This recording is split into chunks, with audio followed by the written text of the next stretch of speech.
let me ask you something. Have you ever been hurt by someone and all you wanted was to be understood, to make them see what they lost, to explain just how deeply they broke you? But what if the most powerful move you could ever make is no move at all? Stay with me for the next few minutes, because what I'm about to tell you will shift how you handle pain, rejection, silence, and power forever. This isn't just about breakups. This is about reclaiming your peace, your energy, and your place in the story, without ever raising your voice. If you've ever felt overlooked, disrespected, or replaceable, this episode is your turning point. Let's begin. Chapter 1. The silent move that breaks them. That the most powerful move you'll ever make is the one they never see coming. No reaction, no explanation, no closure, just silence. And trust me, nothing messes with someone's mind more than your absence. Right now, maybe you're tempted to block them, thinking that will send a message. Maybe you want to beg one last time, to get it off your chest, to make them realize your worth. Maybe you're clinging to the idea that if you just explain it better, they'll finally understand. But here's the truth. Power doesn't lie in how loud you are. It lies in how still you can be when chaos pulls at you. Silence is not weakness, it's not surrender. It's a psychological storm in disguise. Imagine this. You're at a magic show. The magician dazzles the crowd, card tricks, levitation, the works, and then, just before the grand finale, he vanishes. No exit line, no explanation, no curtain call, just gone. And the audience? They're haunted. Not by what they saw, but by what they didn't. The unfinished ending, the lack of closure, the questions that echo louder than any performance ever could. That's the power of disappearing. You see, people expect noise. They expect you to cry, to plead, to scream. They expect long messages and late-night breakdowns. They've already imagined the script in their head, and they've cast you in it. But when you don't follow the script, when you go quiet instead, when you let them talk to a void, they spiral. Because what do you chase? Not what's blocked, not what's begging. You chase what you can't understand. You obsess over what vanished without warning, what became a mystery. The human mind can't rest when the ending is missing. When someone you used to have access to disappears, like a storefront that never posted a going out of business sign. No farewell sale, no lights off goodbye, just empty windows and locked doors, and you find yourself walking by again and again, wondering, what happened? And here's the part that hurts them the most. They don't regret hurting you when they see you cry. They regret it when they can't find you anymore, when they go to reach for you and realize you're no longer there, not emotionally, not mentally, not spiritually, when they finally look up and see a version of you they can no longer access. So from this moment forward, no more chasing, no more explaining, no more showing up to prove your worth to someone who made you question it in the first place. You don't block them, you don't beg, you simply remove yourself and let your absence haunt the space you used to fill. Say it with me. I owe no one my energy. Say it again. My silence is my power. And say it until your mind believes it. Because trust me, what comes next, they'll never see you the same again. Chapter 2. Stop begging. Make them feel your absence. Let's get something straight. If words could have changed them, they already would have. You've tried. You poured your heart out. You explained until your voice cracked. You replayed every moment in your mind, thinking, if I just say it the right way, maybe they'll understand. Maybe they'll see what they did. Maybe they'll finally realize how much I mattered. But they didn't.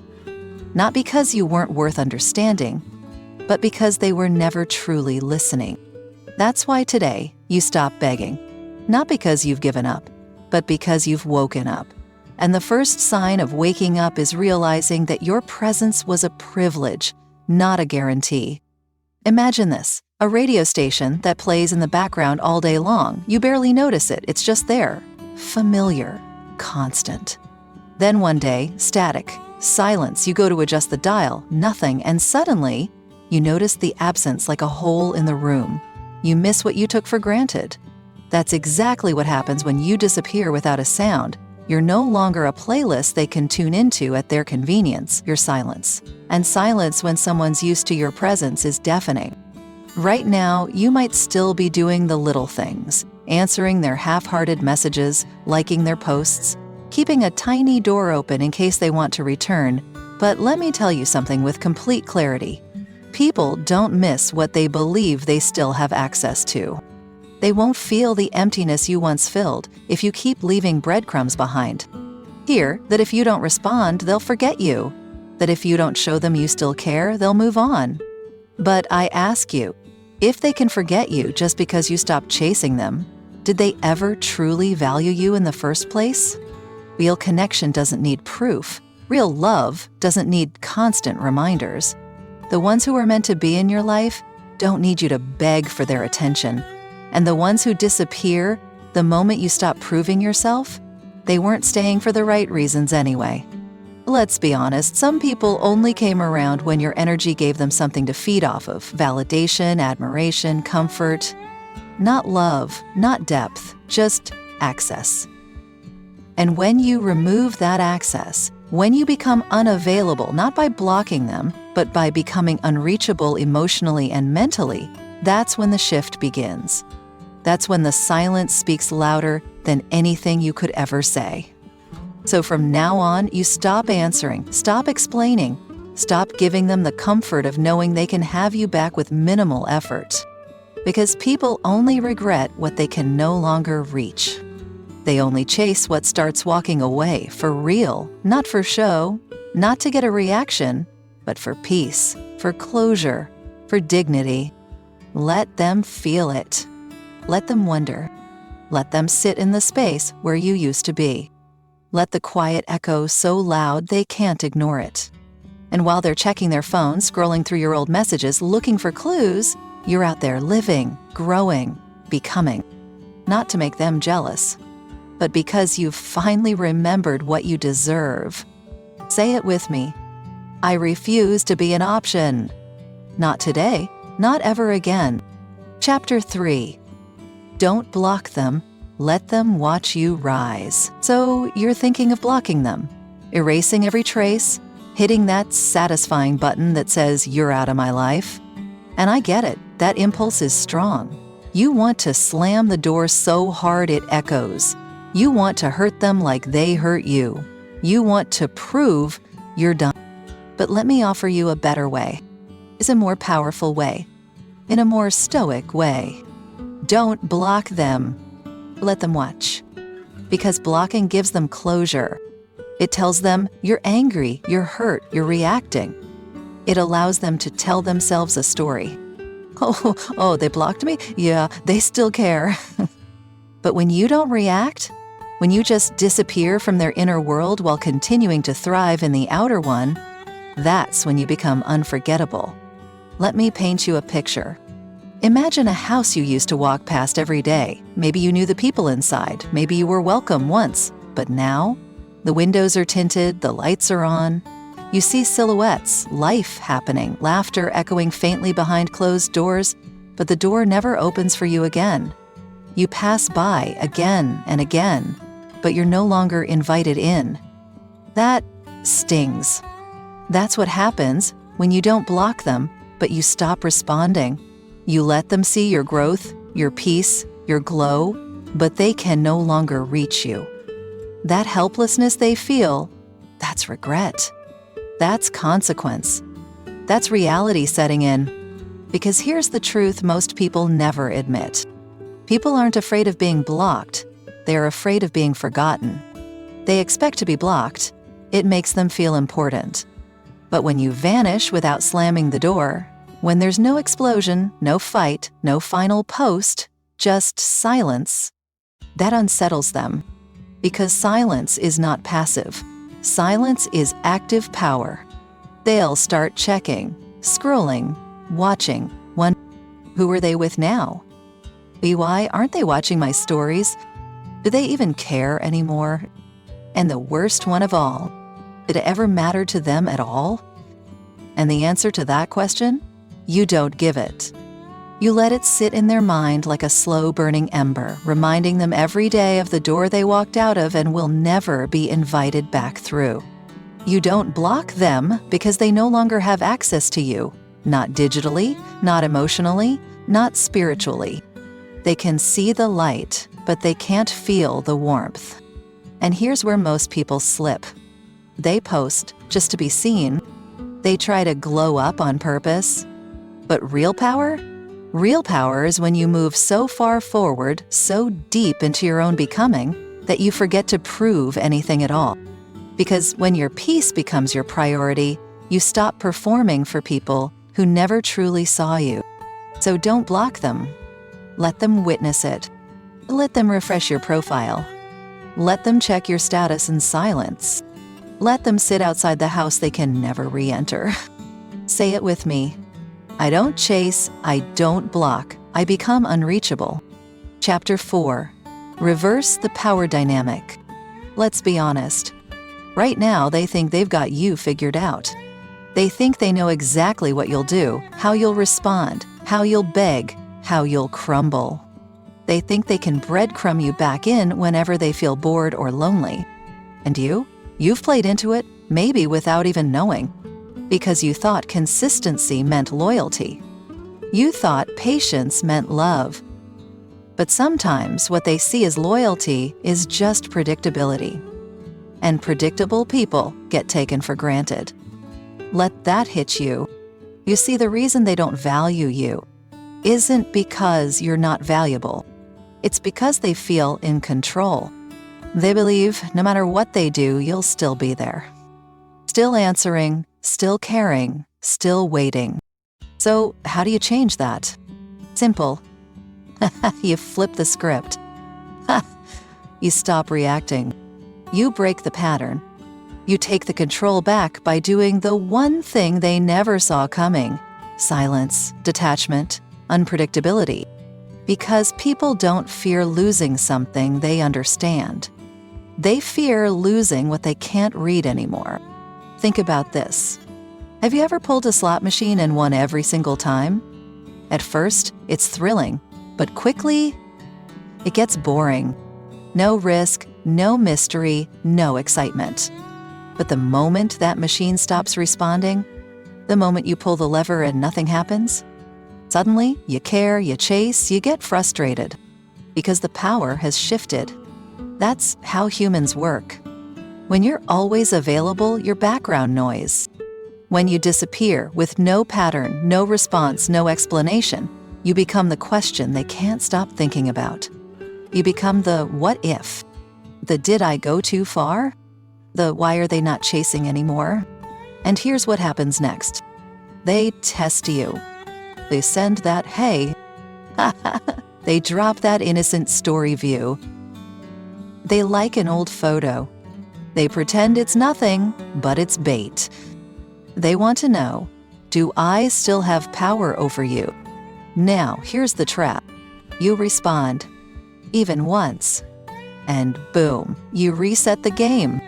You give the power right back. They think, I still got 'em. But this time, you don't. You let them sit in their silence.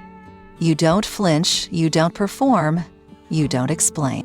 Because you're not the same person anymore. You're not seeking revenge. You're reclaiming alignment. And that shift, that moment when they realize the old you is gone and the new you can't be baited, that's when their panic begins. Not because they love you, not because they suddenly see your worth, but because they've lost control. They're no longer the one calling the emotional shots. Let that settle in. True power isn't about punishing them. It's about becoming so grounded in your peace that they can no longer shake you, even if they wanted to.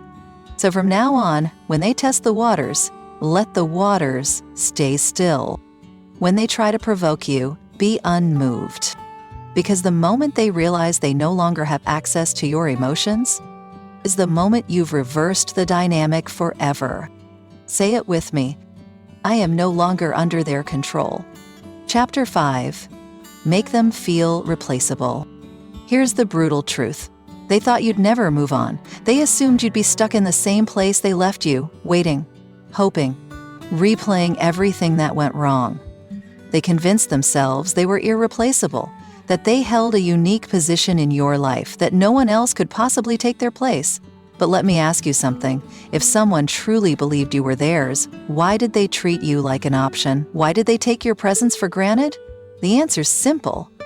They didn't think they could lose you. And now it's time to show them that they were just another chapter, not the whole book. People only realize your value when they see you being valued elsewhere, not when you beg, not when you cry, not when you post sad quotes hoping they'll feel something, but when they see someone else appreciating what they ignored, when they realize you're laughing again, glowing again, rising without them. That's when it hits. That's when regret crawls in quietly and settles into the corners of their mind because they expected destruction. But what they got was evolution. You were never afraid of losing them. What you feared was losing the idea of them, the version of them that only existed in your mind, the one you wanted them to be. But the real them, the one who couldn't see your worth when it mattered, that version needed to be replaced. And now it is, maybe not with another person, but with a better life, a stronger you, a deeper sense of self-worth that no longer depends on being chosen. Imagine a child who throws away a toy thinking it's broken or boring. They don't care, they move on quickly. But then one day they see someone else playing with it, laughing, cherishing, enjoying it, and suddenly they want it back, not because it's better, but because someone else sees value in what they discarded. That's how ego works. That's how regret is born. And that's exactly what you let happen. But here's where most people go wrong. They try too hard to prove they've moved on, posting with someone new, overdoing the happy pictures, throwing it in the other person's face. But real power isn't loud. Real power is subtle. Real power is moving on so gracefully that you forget you ever needed to prove anything in the first place. Because when they finally realize they've been replaced, not by a rebound, but by your own peace, they'll feel the one thing they never expected to: emptiness. And by then, you won't even be looking back. You won't be playing games. You won't be watching their stories or checking their likes. You'll be too far ahead, too focused, too grounded, too healed. Because the one thing more powerful than replacing them is realizing you never truly needed them in the first place. Say it with me: I am irreplaceable. Not because someone else can't love you, but because you've finally remembered how to love yourself first. Chapter 6. The Power of Unpredictability. Predictability is comforting until it becomes boring. And you were predictable. Not because you lacked value, but because you were always there. They knew how you'd respond, what you'd say, how you'd forgive, how quickly you'd fold under the weight of silence. They knew you'd answer the text, return the call, watch the story, send the just checking in message. You were reliable, but not in a way that earned you respect. You were emotionally accessible, on demand. And in the twisted logic of human psychology, what's always available becomes invisible. That's why unpredictability is power, not chaos, not manipulation, but the kind of subtle shift in energy that makes them say, wait, what happened? When you become unpredictable, you stop feeding the ego of someone who thought they had you wrapped around their fingers. You become a blank space in a story they thought they'd already written the ending to. You interrupt the loop. You leave them reading a sentence with no punctuation. And that's when the story sticks. You want to leave a mark? Don't explain yourself. Change your rhythm. Break your pattern. Leave silence where there used to be urgency. Leave distance where there used to be obsession. And leave peace where there used to be reaction. Unpredictability doesn't mean you ghost people for fun or play games. It means you stop making your behavior dependent on theirs. It means you stop following their emotional lead. You stop playing into their manipulation cycles. You no longer react just because they pressed a button. And most of all, it means you become someone whose energy can't be summoned like a tool. Think about it. People feel most unsettled not when you shout, but when you no longer care.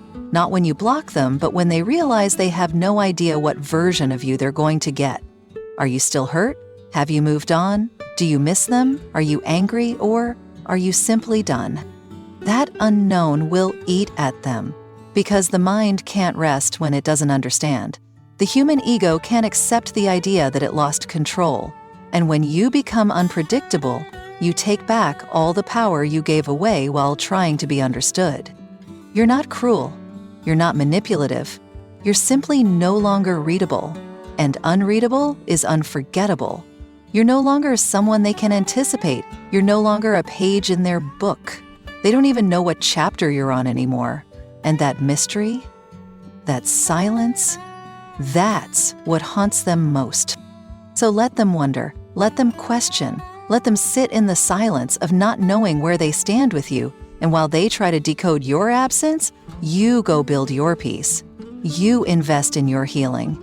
You become so unpredictable that even you are surprised by how far you've come. Because the version of you that used to beg for attention no longer exists.